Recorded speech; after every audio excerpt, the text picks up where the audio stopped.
Call this meeting of the City Commission to order on Thursday, November 2nd at 6 p.m. in Commission Chambers at the Municipal and Safety Building.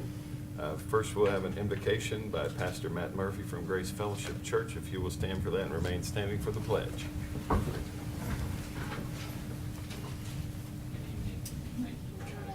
pray.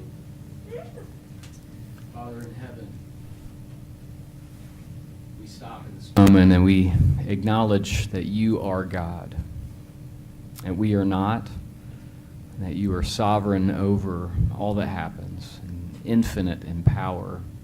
And we thank you for your goodness and your love, all the ways you've provided for us individually and for our community. And we thank you for, most of all, your goodness revealed in Jesus Christ, your Son. Lord, we thank you for our community here. Thank you for all of the people represented. Thank you for the people represented even in this meeting and on this board. And Father, we pray that you would bless our community, especially those who are broken and vulnerable. Lord, that you would provide for them. We pray, Lord, that what happens in our community would bring honor to you. And Lord, I pray for these leaders tonight. I pray for your wisdom and your discernment. I pray your blessing upon them and their families. I pray that they would lead out of their character and out of a walk with you. So God, we just give you tonight, we give you this meeting, and we thank you that you hear our prayers, and we just lay all of these things before you in Jesus' name. Amen. Amen. I Pledge allegiance to the flag of the United States of America and to the republic for which it stands, one nation, under God, indivisible, with liberty and justice for all.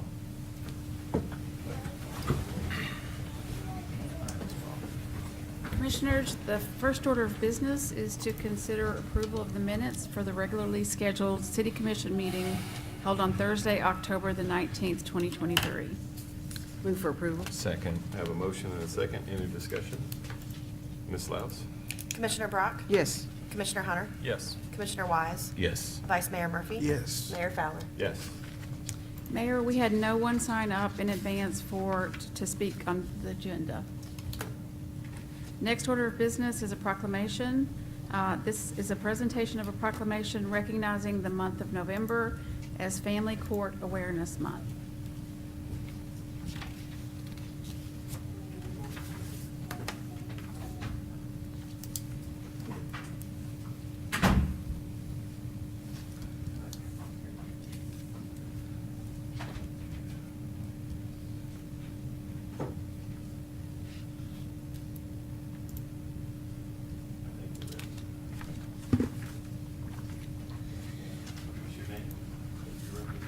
Hi, my name is Janelle Music. My husband and I are small business owners in Johnson City.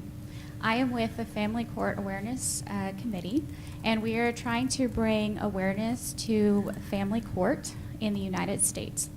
Since 2008, almost 1,000 children have been murdered by an abusive parent during a custody proceeding. 74 of these were in Tennessee.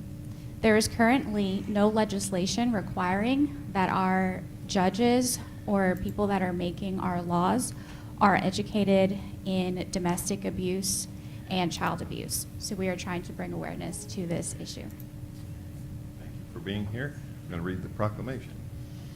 Whereas the mission of the Family Court Awareness Month Committee is to increase awareness of the importance of a family court system that prioritizes child safety and acts in the best interest of children, and whereas the FCAMC is fueled by the desire to create awareness and change in the family court system on behalf of the estimated 58,000 children a year who are ordered into unsupervised contact with physically or sexually abusive parents, while honoring the hundreds of children who have been reported as murdered during visitation with a dangerous parent. And whereas the goal of the FCAAMC is to increase awareness of the importance of empirically based education and training on domestic violence, childhood trauma, child sexual abuse, coercive control, and post-separation abuse for all professionals working on cases within the family court system. And whereas the FCAMC seeks to educate judges and other family court professionals on evidence-based, peer-reviewed research which is a critical component of making decisions that are truly in the best interest of children. This research includes the adverse childhood experiences, the ACEs study, childhood custody evaluators' beliefs about domestic abuse, and child custody outcomes in cases involving parental alienation and abuse allegations.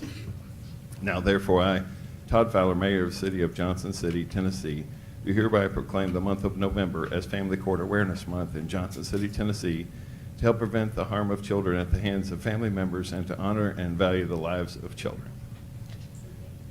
Thank you for being here. Appreciate it.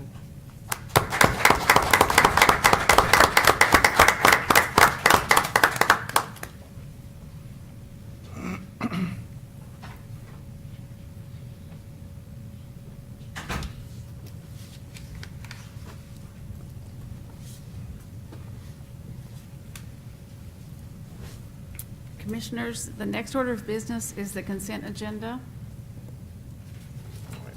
I will start on my left today. I'd like to pull 6.1.2, just to give the public an idea of what the Industrial Development Board does for us, and we're renewing that, that commitment. All right. Next, Commission. I have nothing. Vice Mayor. 6.1.2, I concur with Commissioner Brock. All right, and that would be it then. Yes, and if we could ask our Economic Development Director, Alicia Summers, to come forward and talk about the IDB and the pilots that we have. Good evening. Good evening. Good evening.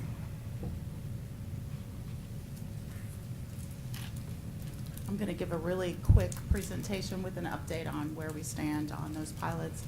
And just as a reminder, so the Industrial Development Board is a city-appointed board. There's 10 members, and they serve 6-year terms.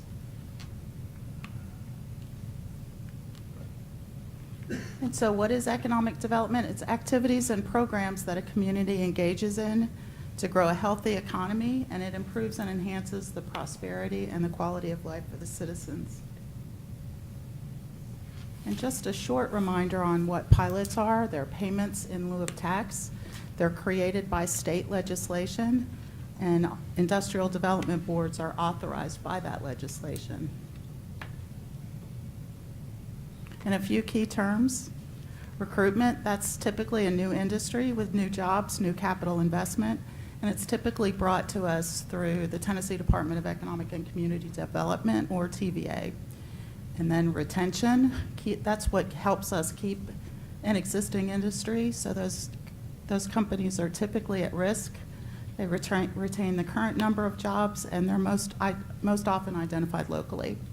And then an expansion is an existing industry that's experiencing growth. So they're either adding bricks and mortar and people or equipment. And then through project evaluation, we look at those types of projects and then rate them on a variety of factors, including wages, new job creation, and the capital investment. And then, of course, workforce availability. And so these same factors are what typically drives a deal, including factors like availability of inventory, so whether that's buildings or sites.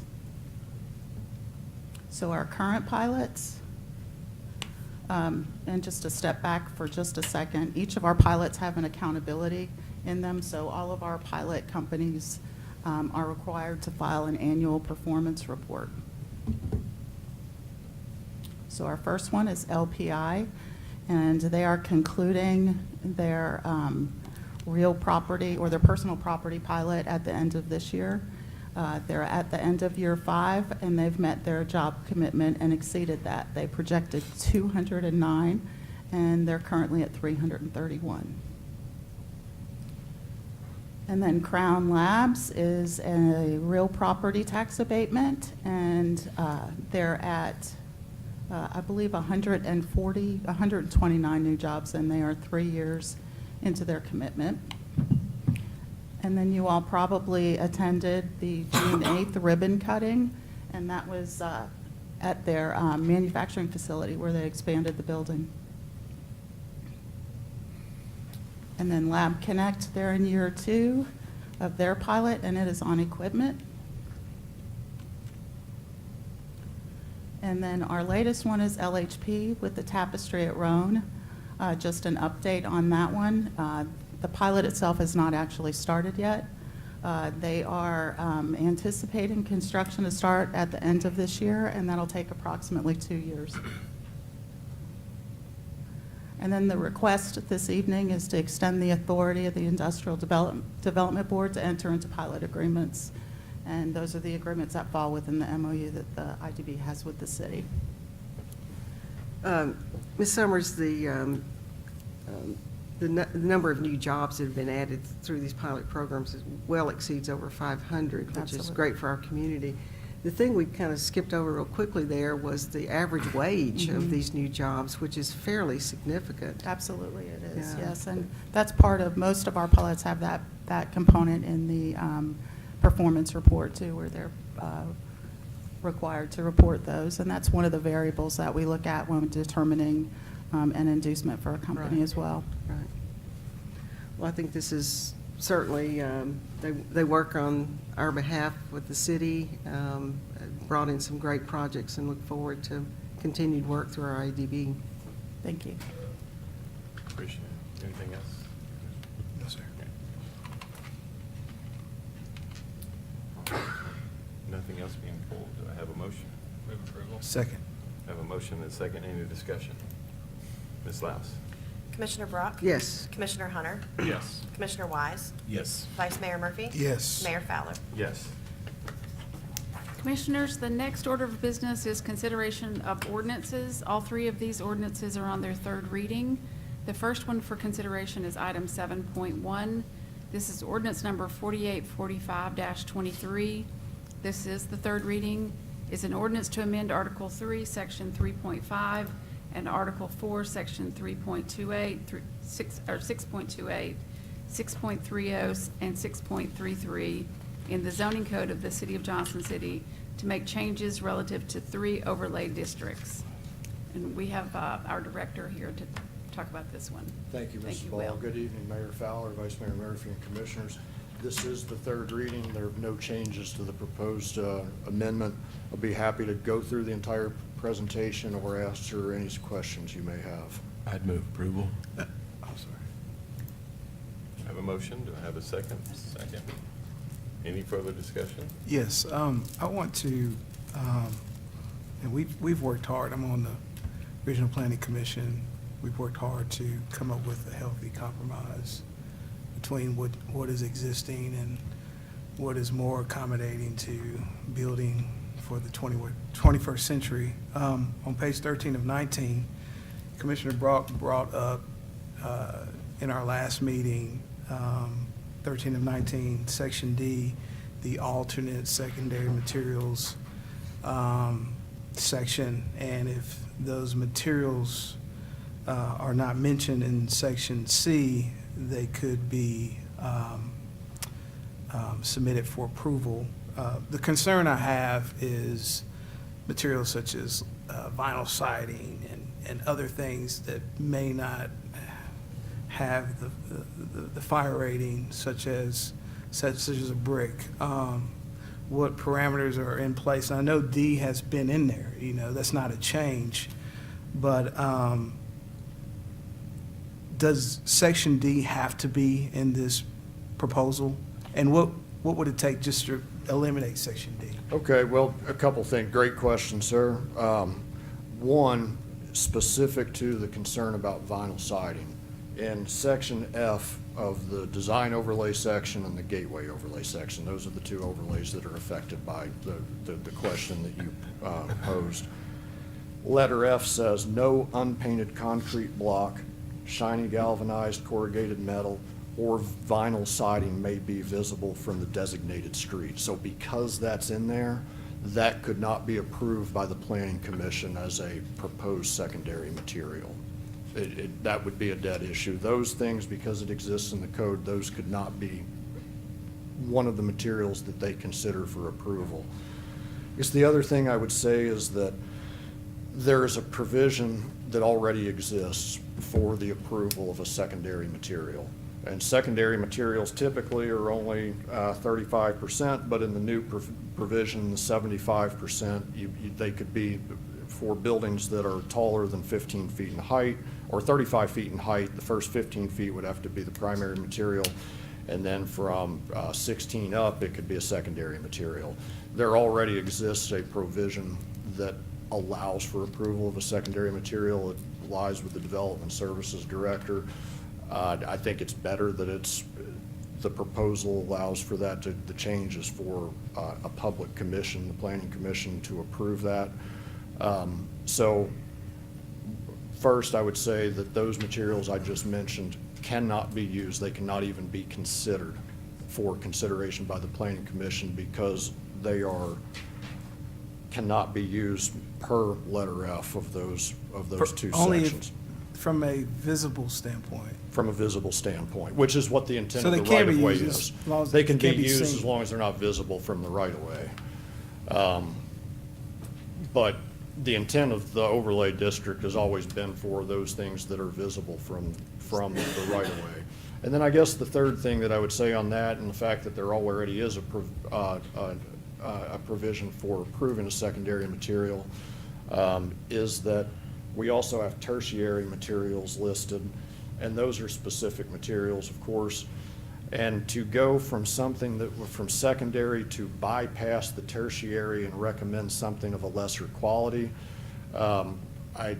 first, everything that we do at the Planning Commission comes from a staff approval. And when we get a proposal in the future, I'll always see that our chief building official, Jeff Cannon, really scrutinizes these materials.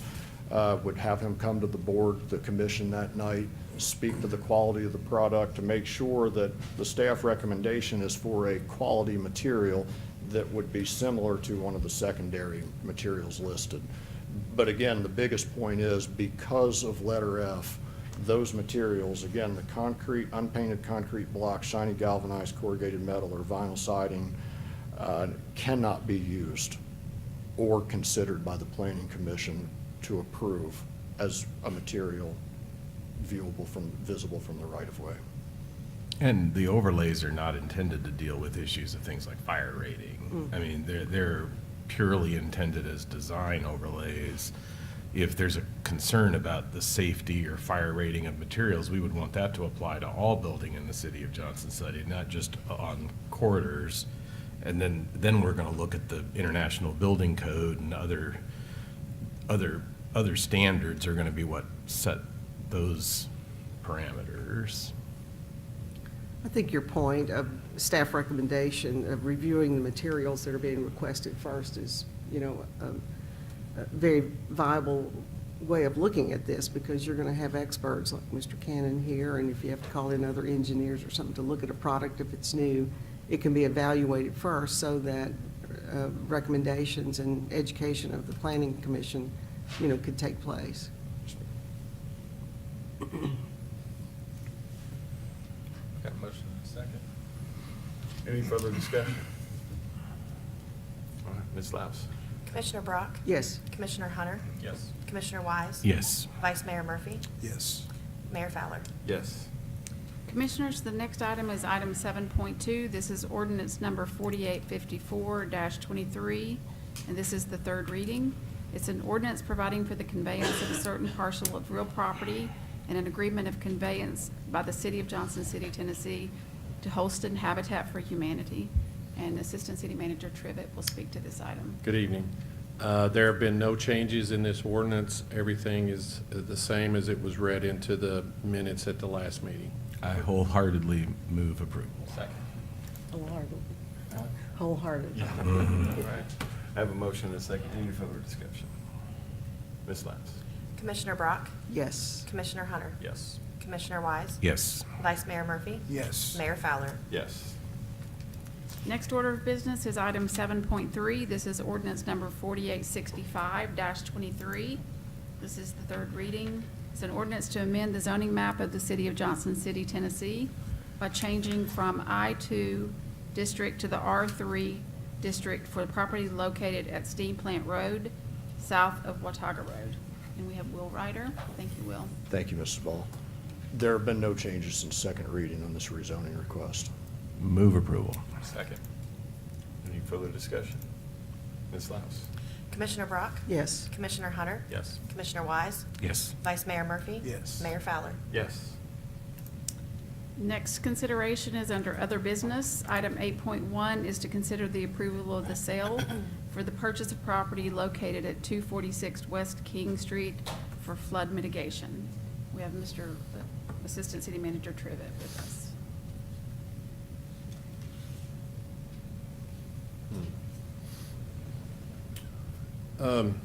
This piece of property became available through an auction, and I wanted to go back and show you the master plan for flood control and flood prevention. I'm not going to go into the entire plan. I just want to show you from 2008 how this piece of property plays a role in this master plan. If you can see, follow the cursor, here's Carver Park. And this piece of property that we're looking at purchasing is this piece of property where the mouse pointer is at right now. And so all of that currently is under, in a tile underground. And so our plan is to, once we obtain all this property, is to open it up, provide landscaping, keep it clean so that it'll allow for waters upstream from downtown to have a place that they can expand and flow without forcing all that water through that pipe and then downtown to cause potential flooding because of overload of capacity. And so this property was court ordered to be sold at an absolute auction. I had spoken to each of you individually to see if there was some interest for us to garner this master plan and to move forward with this. And so I was at the auction. There was probably about 150 or 200 people there for these properties that were being auctioned off. We were the successful bidder. I was able to obtain this at $115,000, and we paid a down payment or a deposit of $11,500 and bringing this to you currently. And if you, upon your approval, we will move forward with getting our attorneys to do the closing for this property. Move approval. Second. Any discussion? I'd just like to thank staff for, being able to identify this property. We had some flooding down King Street just a few weeks ago. That's right. This will be really a big thing to solving that once and for all, I think. Plus, just make it look more attractive up through there, and I think we'll see a lot of improvement. But thanks a lot, and You're welcome. good bidding. I would Thank you echo Commissioner Brock, and I guess add to it, recognizing the opportunity. This is not a piece of property we just on a whim decided we needed 2 weeks ago when we learned of an auction. It's been part of a master plan, and we could have let the auction play out and sat on our hands and then been dealing with a new property owner and spent significantly more than we are being the successful bidder. It just, this makes sense, and it further mitigates downtown flooding that people wrongly think we have solved. We have improved, but the potential for downtown flooding still exists. So every opportunity we have to open these waterways up and create holding is going to further push out the eventual date of a flood downtown. So thank you. Absolutely. Yep. Thank you all. Anything else? Ms. Laus? Commissioner Brock? Yes. Commissioner Hunter? Yes. Commissioner Wise? Yes. Vice Mayor Murphy? Yes. Mayor Fowler? Yes. Thank you. Thank you, Mr. Trivett. The next item is item 8.2, which is to consider approval of a staffing plan for the Johnson City Police Department. We have Chief Church here to speak on this item. Good evening, Commissioners. I appreciate you giving me this opportunity to come before you with this staffing plan. This proposal, we believe it's going to help out the department as well as the city. With this plan, we've collected data, and I'm willing to present it to you this evening. The request itself, we're going to be requesting 12 additional Johnson City employees, 11 of those employees being sworn. Those sworn employees will be bringing our number from 154 to 165. The 154, as you know, that's what's budgeted for the Johnson City Police Department. If we are at full capacity, all the officers that we could have on the street would be at 154. We've not been at that number for a good while. At the beginning of this year, we were at 129 on the streets. And I'll explain that in just a few of where we're at today. For this request, the cost will be covered in the fiscal year '24, which we're currently in, by salary slippage or salary savings and budget reallocation. The Johnson City Police Department believe that this plan will accomplish the following goals. We're going to reduce drugs and crime, enhance service for sexual assault victims, which I'll go to in a little bit more detail in a few why we believe that, increase the public confidence in the police department, improve our response times to crimes, and reduce overtime costs. And one big part of that is that for the last year or so that I know we've had a lot of shifts that have just been short of officers, and we put out and have officers on their off days come in and work those shifts. So we never allowed it to get to a critical point to where the citizens were not protected, but it cost. Let's talk about our current staffing at the police department now. This is, again, if we're at 154 officers. It's 13 additional officers are needed by January to bring our total to 154. So we have 12 in training right now. Those 12 are considered, they're not considered officers out there by themselves because they're with an FTO. So we need to get 13 additional officers by January to bring our total to 154. I've already made 3 conditional offers, which would make that number 10. We have an assessment scheduled next week, a 3-day assessment. That should bring that number down smaller. So by January, we should easily be there at our allotted number of 154. We believe this staffing plan will, once we get to where we're at 154, it will increase all of our platoons, including Platoon 5. When I have Platoon 5 listed like this specifically, Platoon 5 is a different platoon than our other 4 platoons. Platoon 5 is a catch-all platoon. It's really, their schedule is fluid. They can work different, whatever we ask them. Days, nights, weekends, holidays. They fulfill the special needs for the city when it comes to festivals, things like that. So they're kind of unique, and but they're actually depleted. We've only got a few officers left on there when at one time they were a pretty substantial amount. To getting back to 154, when we get everybody out of training, we're going to be adding 7 investigators to CID, where the CID is actually running short too. 2 of those investigators will go to each of the squads. Squad A, Squad B will get 1. The remaining 5, we will create a special victims unit. The special victims unit will work sexual assault crimes, adults and juveniles alike. It will be headed by a sergeant and 4 investigators. That's where those will go. 1 new school resource officer. Although all of our schools are currently covered with a school resource officer, we plan on giving an additional 1, and specifically for Science Hill, so they'll have 2 there. And keeping in mind, this only accounts for the current budgeted personnel and not projected growth of the city. So looking at the comparison of where Johnson City Police Department is compared to the rest of the state. So currently we sit at 154 allotted officers. And with that, that's based upon the approximate population of 73,000 from a 2020 census, which we believe to be higher. But we are sitting at what is considered 2.1 officers per 1,000 residents. But when you look at the rest of Tennessee, the state average, they're at 2.5 officers per 1,000 residents. And if we were at that number, we should be at 185 officers at this time. That's a 31 officer difference. And that, of course, is based on that approximate 73,000 from the 2020 census. Also, based on the projected growth, that we believe that we anticipate we'll need 2 additional officers per year if the Johnson City keeps growing like it has been. So let's talk about the historical staffing of the police department, where we were at. This slide is a great slide because it shows 2009. You'll see that the red line indicates the Johnson City actual staffing. In 2009, we were sitting at 150 officers. Here today at 2023, 154. That's a 4 officer difference, and we just got one of those positions just given to us this year for a digital forensic investigator, so we were really 153, so hardly any change from 2009. The blue line indicates the Tennessee staffing average. So if we, in 2009, if we were just at that average, we would have been about 155 officers, and today it shows 185. Again, that's based on the population from the 2010 census of approximately 63,000 to the 2020 census of approximately 73,000. So we talk about historically, let's talk about the future staffing plan. This is what we're proposing from the fiscal year '24, which is what we're currently in. The 11 additional officers, sworn officers, All the way to the right in the blue, you'll see it says non-sworn. That would be a CID secretary.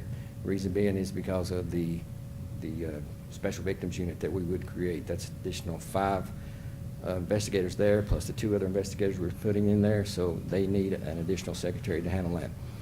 By giving those 11 additional sworn officers that we're requesting, 10 of them would go to platoon 5, as I mentioned earlier, are basically our catch-all platoon, but very, very needed and depleted. Those 10 officers would get it back to where we could actually use it again and be more effective for the citizens. The one CID, it's listed in CID, that would be SIS, our Special Investigation Squad, and that would help of our overall goal of reducing drugs and crime, if I'm not Chief, mistaken. Just on behalf, for the public, what is CID? Oh, I'm sorry, So they- CID is our Criminal Investigation Division. Okay. That's where our investigators are at. So that's what we're proposing for the FY '24. So for the future, we're looking at FY '25 and FY '26 for the next 2 years. 20 additional sworn officers to be divided, 10 and 10. That would put us at the 31 additional officers that we need to get us to the 185 number. Keeping in mind, the 185 is where Johnson City Police Department should be today, not in 2026.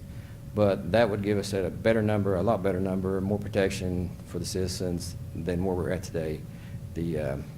Those additional officers for the future for FY '25 and '26, as they would come in, we would give them mostly back to patrol for their patrol platoons, 1, 2, 3, and 4.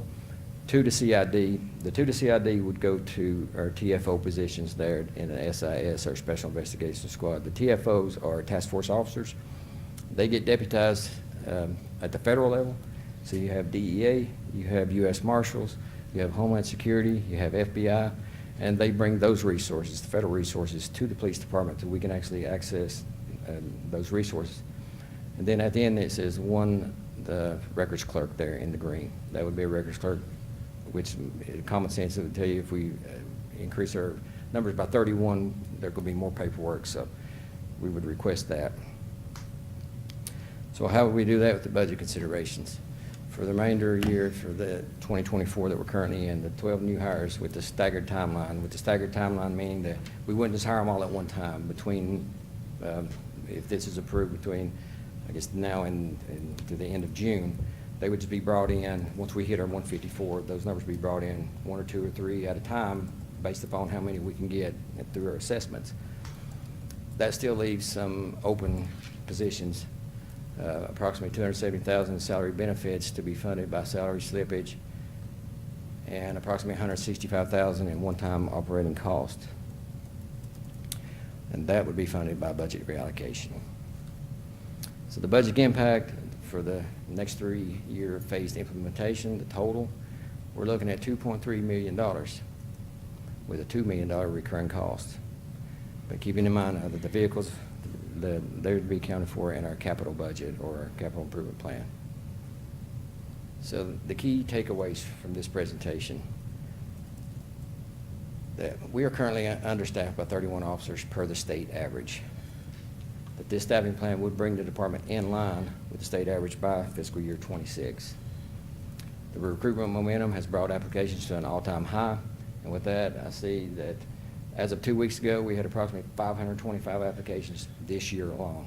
It is amazing when you look at that number and you look that we've only brought on just a few officers because we've not lowered our standards. A lot of people do get disqualified for one reason or another, or they back out of the process during the process, but we are keeping our standards there, and we will not lower those.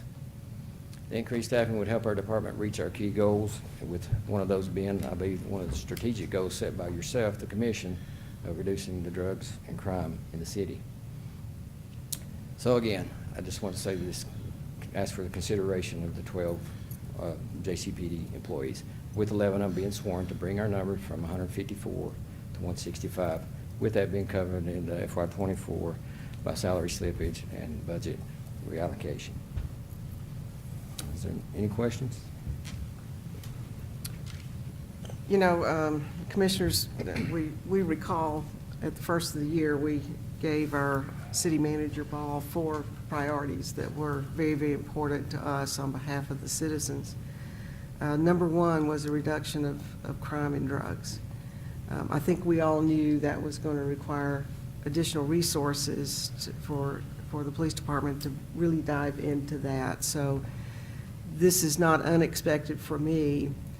What was surprising was the way this has been broken down, to see how we had gotten behind over the years Yes, ma'am. of not responding to our population, not responding to the change in crime, the change in drug trafficking and things like that. So I really appreciate how you've presented this, and I'm going to make a motion that we approve the request and that we will move forward with the future funding of it. And if I may speak into this presentation, I know earlier this year we worked together to come up with a strategic plan, and our vision as a city is to be a highly desirable community where people and businesses thrive. And the strategic goals that we came up with, the 4 goals, are economic vitality, excellence in city government, future-ready infrastructure, and quality of place. And so what we hope to achieve with respect to quality of place is to make Johnson City the best place to live, work, and play. And how do we plan to achieve that? To Commissioner Brock's point, to develop a citywide strategy to reduce drugs and crime. And this is a big step in that direction, in adding more support to our police department. So we thank you guys for this presentation. I look forward to putting more legs and feet on our strategic plan.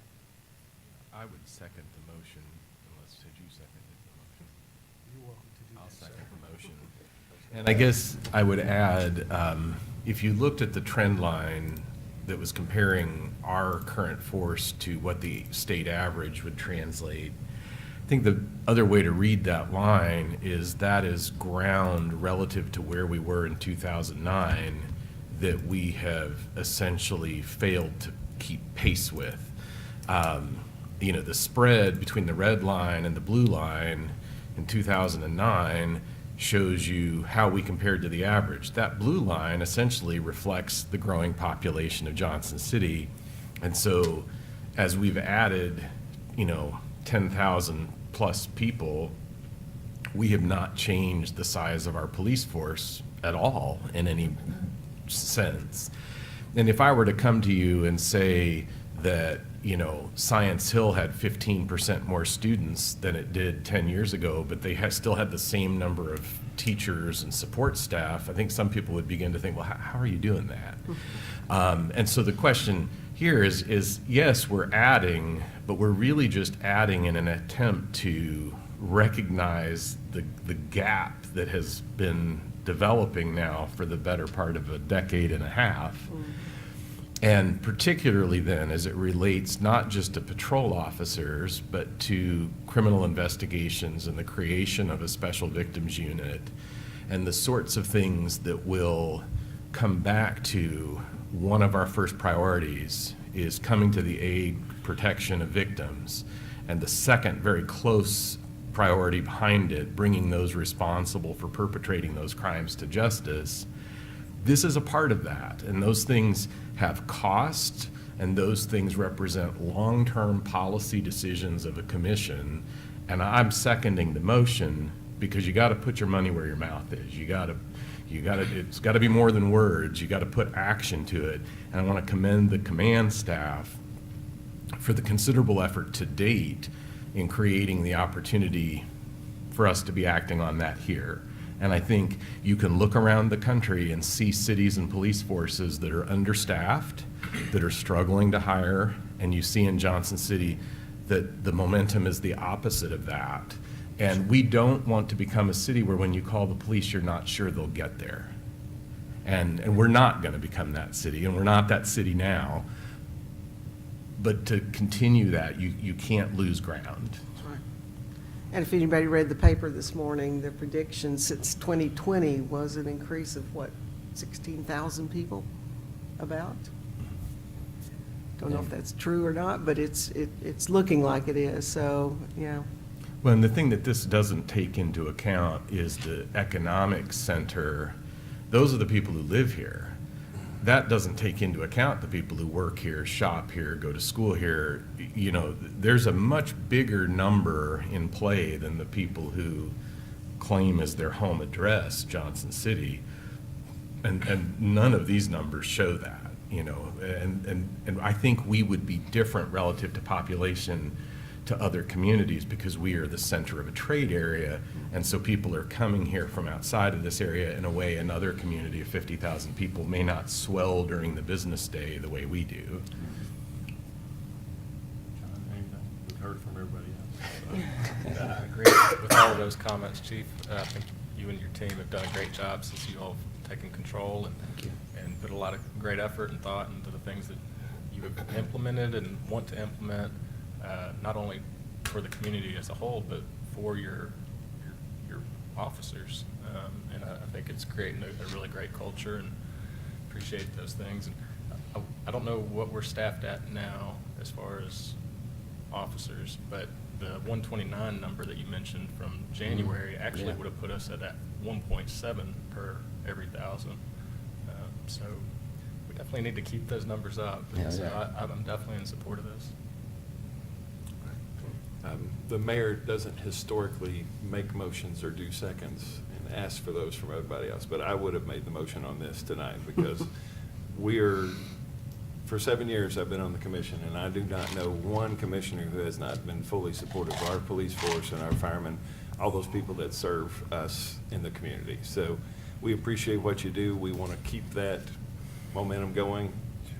Very proud of the number of people you're getting to apply to. So that makes me happy that we've got that many people that want to serve and do that job, because it's not an easy job, and we really appreciate it. So, Ms. Louse?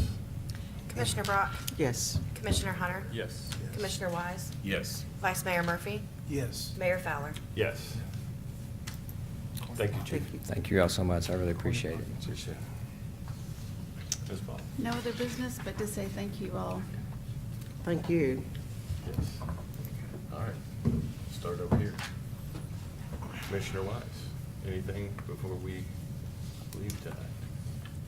It turned cold. And there are leaves out Yeah, there. and there are leaves all over the place. But yeah, Vice we're, Mayor? Yes, sir. Commissioner? I guess I would just, although I missed it in person, and that Commissioner Wise has never won the Christmas tree contest, I would have given him an award for the best Halloween costume. Do we have a picture of that for the screen up We here? should have. we should move along.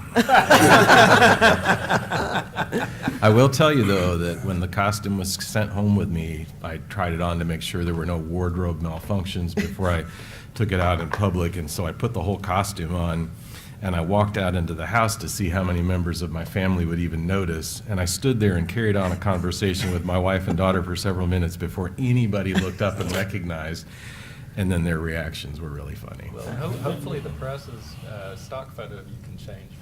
Now, hopefully the press will never find that photo. But to the public, picture this. No, It no. was a candy cane. La, la, la, la, la, la, la. Anything else? I will just say this morning at Fairmont Elementary School, we had the big kickoff for the turkey trot. And all 500 students were in the gym at the same time, and the decibel level in there was piercing for sure, but it was a lot of fun. And so we're ready to, the website's already open, you can go register right now, and we're hoping for the largest turnout ever. And tomorrow night is a big game for Science Hill. They beat Dobbins Bennett last Friday night, so they get to stay home for the playoffs, which is great. And we once again somehow have Maryville in the first round of the playoffs, but we get to play them at home, which is good. And we've never, ever, history-wise, beaten Maryville. So tomorrow night, if you can come out and support it, that would be great. But let's see if we can beat Maryville for the I first time. think since 1942, that was the last time we beat them. I think. Wow, you Yeah, guys that's paint a how- really pessimistic Yeah. picture. No, this is They announced that last night, that's the only reason I know. This is a chance to to finally. Come out and get make over some that. noise. Yep, so that'd be great. So if nothing else, I will adjourn the meeting.